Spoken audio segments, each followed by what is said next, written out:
आत्ताच्या विधानसभा 2024च्या निवडणुका ज्या पार पडलेल्या आहेत त्याच्यामध्ये फक्त महात्मा पोलीस स्टेशन नाही, अशा सगळ्यात म्हणजे आपल्या पूर्ण कल्याण डोंबिवली पूर्ण आयुक्तालयामध्ये त्या पूर्ण पोलीस स्टेशनमध्ये जे काही पोलीस मित्र असतील, NSS NCC स्टुडंट असतील, या सगळ्यांनी खूप मोलाचं सहकार्य पोलीस विभागाला केलेलं आहे। त्याचाच एक भाग म्हणून आज NMPच्या पोलीस स्टेशनच्या हद्दीमध्ये आपण NCC कॅडेटचे मोठा कॉलेजचे जे विद्यार्थी आहेत त्या विद्यार्थ्यांना आपण आज याचं वाटप केलं आहे, सर्टिफिकेट वाटप केलेलं आहे। आणि त्याचबरोबर ज्या पोलीस मित्रांनीसुद्धा आपल्याला जे मदत केली NSS स्टुडंट त्यांनासुद्धा आपण हे सगळ्यांसाठी वाटप करत आहोत।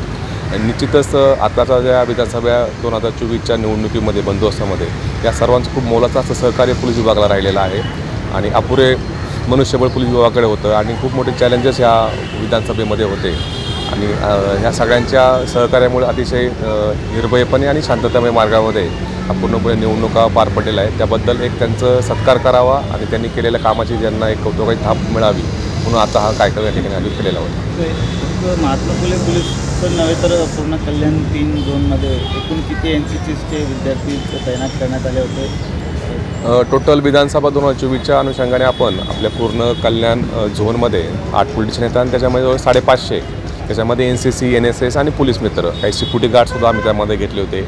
कल्याण डोंबिवली महापालिकेचे सिक्युरिटी गार्डसुद्धा आपण त्यामध्ये घेतले होते। त्यानंतर RTO डिपार्टमेंटचे काही अधिकारीसुद्धा आम्हाला मदतीला होते। म्हणजे सगळ्या विभागाची मदतीने आणि प्लस हे पोलीस मित्र NCC कॅडेटच्या मदतीने 550च्या दरम्यान आपल्याला हा ॲडिशनल मॅन पॉवर आपल्याला अवेलेबल झाला होता आणि त्याच्या मदतीने आपण या निवडणुका पार पडलेल्या आहेत।